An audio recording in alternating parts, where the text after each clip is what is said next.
E olha, a Log ingressou no índice de dividendos da B3. Esse movimento acontece depois da companhia pagar 278 milhões de reais em dividendos intermediários e intercalares. A decisão acontece em paralelo com a nova localização dos galpões logísticos. A demanda muda de projetos guiados por incentivos fiscais para ativos estrategicamente localizados, mais próximos dos grandes centros de consumo, com foco em eficiência operacional, menor vacância e também previsibilidade dos níveis de receita. Para a gente repercutir o ingresso da Log nesse índice de dividendos da B3, as mudanças no segmento de galpões logísticos, eu converso agora com Rafael Saliba, CFO da Log. Rafael, prazer ter você aqui, seja muito bem-vindo e boa tarde. Obrigado, Victor. Um prazer estar aqui com vocês. Rafael, eu queria Então, a começar. gente está muito. Por favor, Desculpa. fica à vontade. Eu ia dizer que a companhia está muito feliz, né, de ter esse reconhecimento. A gente fez o ano passado um pagamento de dividendos, uma política muito sólida, né? A gente inicialmente projetou pagar um payout de 50% e acabamos terminando o ano muito acima disso. Pegamos também um pouco da carona do incentivo fiscal que foi dado em função da taxação dos dividendos desse ano. Então, no ano passado, aproveitamos e concluímos o ano com um pagamento muito elevado. Então, isso é um reconhecimento do mercado, aí, que a estratégia da companhia está no sentido correto. Pode considerar que esse pagamento de dividendos em forma tão expressiva, Rafael, ela seria um movimento premente? A gente pode esperar isso também para 2026? É uma boa pergunta, Vitor. A companhia ela tem buscado remunerar os seus acionistas, né? E eu acho que a questão do dividendo ou a recompra de ações ela tem sido muito relevante nos últimos 2 anos como forma de levar valor aos acionistas. Esse ano a gente tem uma projeção de investimento recorde da companhia em função do cenário que se apresenta, um cenário muito pujante aí, e a gente tem esse compromisso de levar desenvolvimento logístico e dar um upgrade na infraestrutura logística das capitais do Brasil. Então, conciliar esse programa de investimentos com os dividendos é o desafio que a administração da companhia tem no momento, e a gente acredita que vai continuar sendo uma boa pagadora de dividendos, sendo os dividendos uma boa forma de levar valor ao acionista, mas a gente tem que sempre, como eu disse, dosar. Aí a gente só vai saber exatamente o que a gente vai conseguir fazer, mas no decorrer do ano também que a gente tem que aliar a venda dos ativos, que faz parte integrante da nossa estratégia, a reciclagem de ativos. Então, tudo isso aí a gente tem que equilibrar para poder desenhar melhor uma política de dividendos para o ano que vem. Então, está muito cedo ainda para definir isso. Rafael, é evidente que essa conciliação entre o pagamento de dividendos e a realização de novos investimentos mostra uma solidez do ponto de vista de caixa. Eu queria entender exatamente essa situação, como é que hoje a Log está posicionada do ponto de vista exatamente dessa solidez. Sim, a gente tem uma gestão muito conservadora, a gente mantém os níveis de alavancagem da companhia sempre controlados e usa a reciclagem de ativos como uma forma de geração de caixa relevante, tanto para fazer frente aos investimentos, como eu disse, esse ano é recorde, também para o pagamento de dividendos. Então, como a gente tem o reconhecimento do mercado e a liquidez dos nossos ativos nesse processo de reciclagem, a gente tem conseguido, sim, tanto a manutenção dos indicadores de alavancagem, também a remuneração agressiva dos investidores. Então, é esse equilíbrio aí do modelo de negócio que a gente tem clareza que vamos continuar para o futuro, mantendo dividendos agressivos e também fazendo frente ao plano de investimentos, capturando as oportunidades que são muitas no mercado hoje, né? A gente tem uma vantagem competitiva de construção e a gente não pode deixar de explorar essa vantagem. Rafael, eu queria entender essa estratégia desses galpões logísticos perto das capitais, entender como vocês se posicionam em relação às principais concorrentes, dado esse cenário, né, essa aposta, principalmente nessas localidades próximas aos grandes centros. Eu queria entender exatamente a tese por trás dessa estratégia. Claro. É uma série de fatores, Vitor. A gente vê a demanda muito forte em todas essas regiões, né? A gente vê uma migração da lógica, uma mudança, na verdade, da lógica de consumo, dependendo cada vez menos de benefício fiscal e sim da lógica que deveria permanecer, que é de proximidade ao cliente.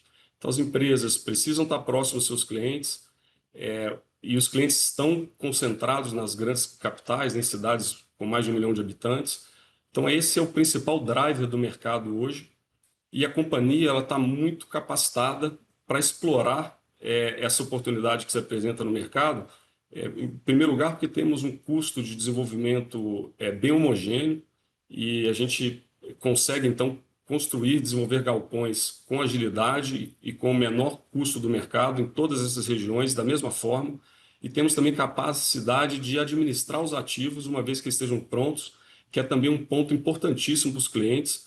Então, essa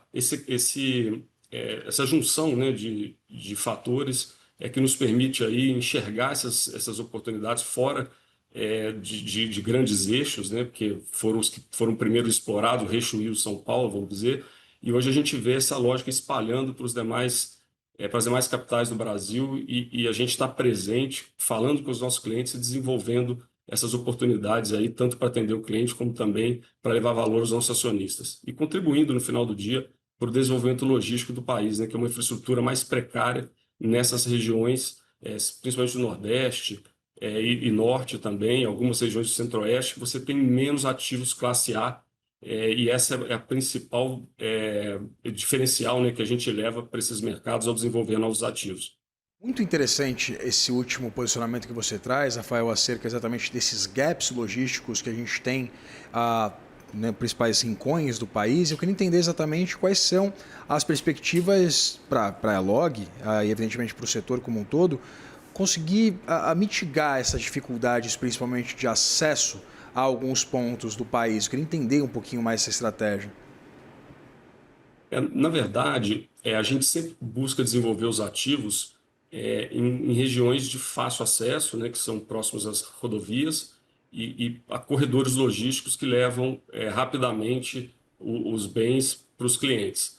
Então, nesse contexto, o que leva um diferencial de produto, né, são galpões com características mais modernas e com capacidade e eficiência operacional maior para os clientes. Então, é isso que faz a mudança ser relevante e atrativa para os clientes. No final do dia, mesmo que ele tenha, de repente, pagar um aluguel mais caro, eles têm uma série de vantagens que permitem que, no final do dia, ele seja mais eficiente do ponto de vista logístico. E, como eu disse aqui, do lado da companhia, ela consegue desenvolver, pelo mesmo custo, pela escala que tem, né, e pelo know-how que desenvolveu nos últimos 10 anos, 15 anos, para desenvolver ativos aí com uma homogeneidade de qualidade, né, e atender os clientes da melhor forma.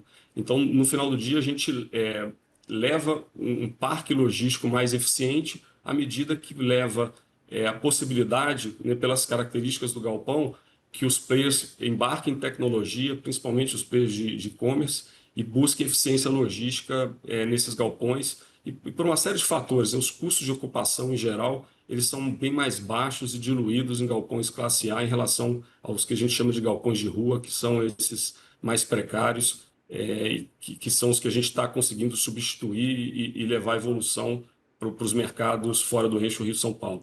Rafael, você mencionou essa premência dos mercados, né, das plataformas de e-commerce. A gente acabou de passar pelo Natal. Evidentemente, a gente está começando agora também o ano com a perspectiva de volta às aulas da criançada, etc.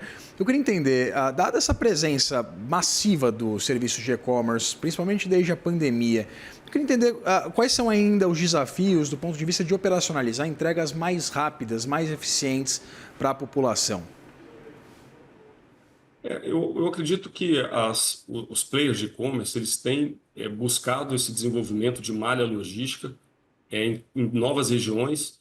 Você vê hoje uma realidade, entregas, por exemplo, em São Paulo, no mesmo dia, é realidade que não é a mesma à medida que você vai distanciando do eixo Rio-São Paulo. Então, em busca de um espaço, né, melhor aí, busca de market share, os players têm buscado construir, desenvolver a última milha, que é essa proximidade ao cliente final, que permite não só reduzir o custo, né, logístico, como também reduzir o tempo de entrega das mercadorias para o cliente. E quando isso acontece, os parceiros comerciais dessas plataformas também buscam mais essa plataforma porque ela é capaz de atender o cliente mais rápido. Então fica aí um ciclo virtuoso para as companhias a partir dessa vantagem logística de tanto atender o seu parceiro como também o cliente final, os anseios do cliente final, e o cliente final está cada vez mais demandante, né, e rígido aí nos seus padrões de consumo. Rafael, a gente tem um cenário bastante tortuoso e desafiador que envolve essa taxa de juros completamente restritiva. Eu queria entender como mitigar exatamente os efeitos dessa taxa de juros, que, evidentemente, não só por ela, consome também, mitiga o nível de atividade econômica, impacta o consumo e, evidentemente, os negócios. Como, pelo menos, mitigar os efeitos nocivos de uma taxa de juros tão elevada? Essa é uma excelente pergunta também, Vitor. Eu acho que mesmo com um patamar de juros elevado, e a gente vê que principalmente o setor de properties, né, que shoppings, galpões, real estate em geral, eles sofrem muito num cenário de juros mais elevado, mas a nossa companhia ela tem buscado se ajustar ao ambiente macroeconômico. E em ambientes desses de taxa de juros mais alta, a gente vai explorar muito o que a gente tem de melhor, que são as nossas margens de desenvolvimento. Então, à medida que a gente faz investimentos, consegue capturar essas oportunidades, né, de demanda por novos galpões pelo Brasil, faz a reciclagem rápida desses ativos, a gente consegue entregar níveis de retorno para os nossos acionistas que são condizentes com esse ambiente de juros alto. Então, a gente, por ter liquidez dos ativos, saber fazer a gestão dos ativos, a gente consegue, né, dar liquidez. O ambiente de juros mais alto, ele acaba influenciando um pouco essa velocidade de reciclagem, mas a gente mostrou no ápice do ciclo de juros, que foi o ano passado, e no qual estamos agora, conseguiu dar liquidez aos ativos e mostrar que o modelo de negócio é resiliente e é robusto. E agora, com a queda de juros que é esperada para esse ano e para o ano que vem, a gente tende só a colocar mais em prática as vantagens competitivas da companhia e entregar resultado para os nossos acionistas. Eu sei que eu citei os gargalos logísticos, principalmente em algumas regiões do país, Rafael, mas eu queria entender os principais desafios do ponto de vista de logística como um todo, pensando num país do tamanho do Brasil, com gaps do ponto de vista de infraestrutura tão relevantes, e como o setor privado ele pode exatamente impulsionar ou pelo menos mitigar esses gargalos de infraestrutura, dado uma dificuldade muito grande, uma dependência muito grande, por exemplo, dos serviços rodoviários, né, com essa ausência de uma malha ferroviária ostensiva. Eu queria entender exatamente esse contexto e como um pensamento mais estratégico do ponto de vista de instalação dos galpões, ele pode pelo menos mitigar essa dificuldade, dado um tamanho continental que tem o país, né? Eu acho que independente dessas dificuldades, Vitor, o Brasil ele tem uma capacidade de consumo muito grande e essa capacidade ela já existe, né? O que está havendo é uma substituição, talvez, da forma como o consumidor final faz o seu consumo, agora com a penetração do e-commerce cada vez maior sobre o varejo. Então, o que o setor privado busca fazer, né, capturar isso e levar, transformar essa oportunidade, explorar isso, contribuindo para o desenvolvimento logístico do país. E nesse contexto, a gente tem que aliar nesse processo de desenvolvimento e sempre tendo em mente aí, né, como uma prioridade estratégica, levar retorno aos acionistas. Então, essa é a nossa prioridade, mas a gente sim tem esse papel muito relevante, né? A gente emprega muita gente na construção dos galpões, a gente é muito bem visto nas prefeituras onde desenvolvemos os projetos, então tem esse papel social muito relevante. A gente também é uma companhia com bastante orientação ESG, então a gente tem levamos energia limpa para os galpões, temos nossos critérios de sustentabilidade também, temos viveiro de árvores que plantamos e levamos para as áreas onde não é aproveitada, né, nos terrenos dos galpões. Então, essa série de iniciativas, aí, além da questão do desenvolvimento social, que é o emprego de muita gente, a gente tem esse viés, né, desenvolvimentista que alia aí os interesses do setor privado. Conversei com Rafael Saliba, CFO da Log. Rafael, muito obrigado pela disponibilidade de conversar com a gente. Prazer, Vitor. Muito obrigado. Até a próxima. Foi nosso. Abração.